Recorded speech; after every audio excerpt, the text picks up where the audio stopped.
This dramatic footage shows the moment that a Russian Navy ship crashed into a Ukrainian tugboat, moments before the Russian military seized 3 Ukrainian ships and 23 servicemen. It's the most significant escalation of conflict in the area since Russia took Crimea from Ukraine in 2014. Journalist Chris Miller works for Radio Free Europe, and he's joining us from Kiev to explain what's happening in the region. Chris, thank you so much for joining us. Thanks for having me. Can you just give us a rundown of what exactly happened on November 25th?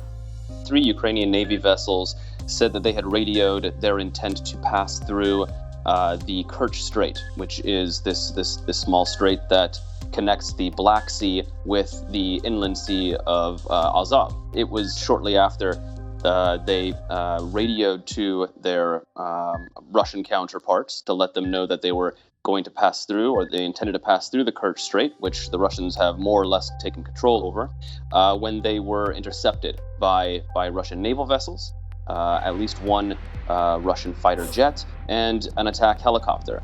And what ensued was one of the Russian ships crashing into the Ukrainian Navy tugboat, and then open firing on the 2 other Ukrainian gunships.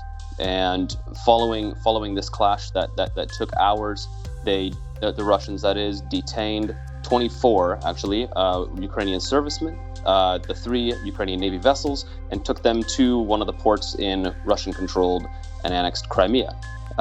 This is, like you said, certainly a significant event, and one of the most dangerous, I would say, since the start of the conflict and the annexation of Crimea in 2014. So what's the current status of those 24 Ukrainian sailors? So the 24 Ukrainian sailors appeared in a Crimean court. They were ordered to be essentially detained in pretrial detention for 60 days. We thought they would be held in Crimea, perhaps. But then we also learned some of them, perhaps all of them, were actually transferred to a prison in Moscow.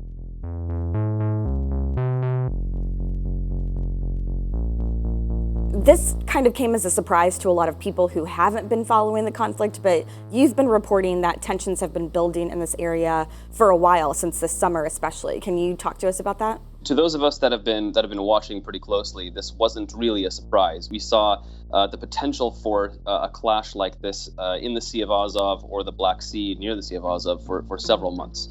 Tensions really began ramping up in May. Upon the completion of the Kerch Bridge by Russia. So this bridge crosses over the Kerch Strait, which is the only entryway to the Inland Sea of Azov. And just so you kind of get a sense of the geography and what it looks like there, the Black Sea is a very large body of water, but the Sea of Azov is actually the shallowest sea in the world. It's the size of, let's say, a little bit actually smaller than Lake Huron in the U.S. And it is jointly controlled by Russia and Ukraine under a 2003 treaty that actually refers to these countries as brotherly nations. But they haven't been behaving so brotherly in recent months. Since May, Russia has detained more than 150 merchant vessels that have been entering the Kerch Strait and traversing that through the Sea of Azov on their way to the ports of Mariupol and Berdyansk. These are 2 Ukrainian ports that are of great strategic and economic importance to Ukraine. Because these ships have not been able to get to the ports, it's really hurt the local regional economy there. It's become another lever for Russia to apply pressure to Ukraine in an attempt to undermine its democracy, to try to keep it in its sphere of influence. But also Ukraine in turn has detained some Russian ships too.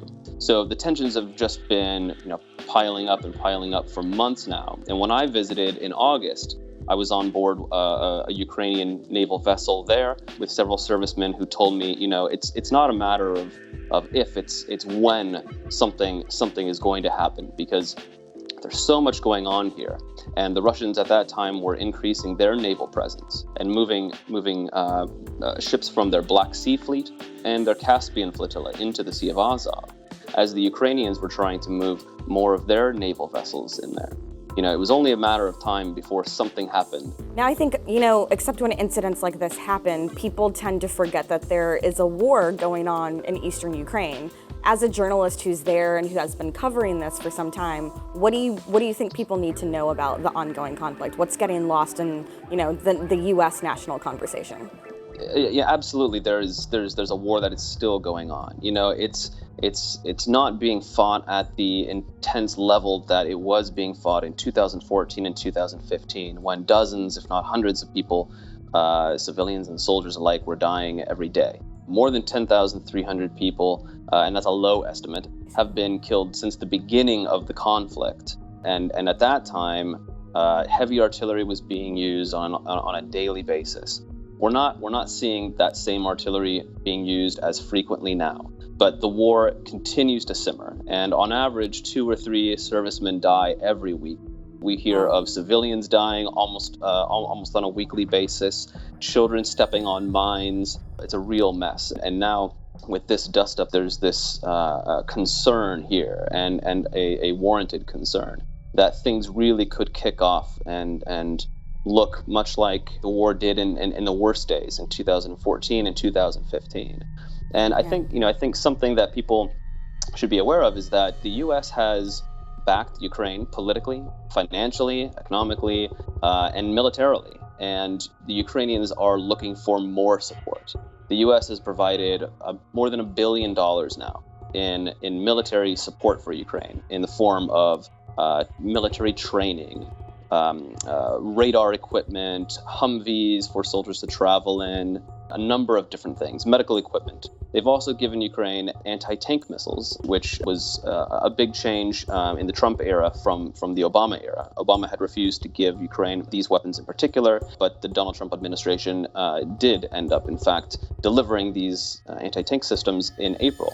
And so the United States is, to a pretty large extent, involved in this crisis. And I think it's important for Americans to continue to follow along, write to senators, talk to friends. This is a war that's happening on European soil. It's not in some far-flung corner of the world. For some people in Europe, it's not too far from their doorstep.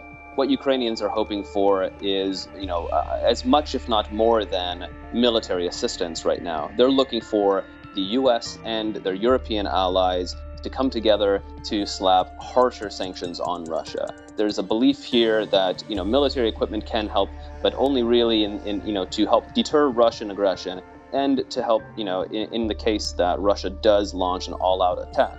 But what could get Russia really to back off would be much harsher sanctions.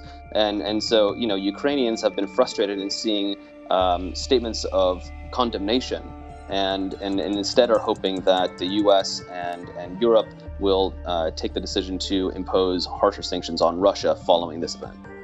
Right, that makes sense. Chris, thank you so much for your time. I really appreciate it.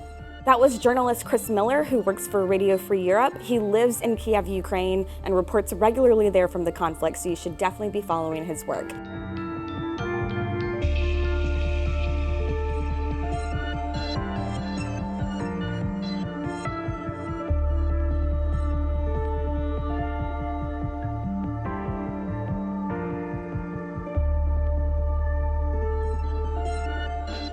As always, thank you so much for watching the Russia Desk. Make sure to share this video if you liked it, and like and subscribe. Thanks for watching.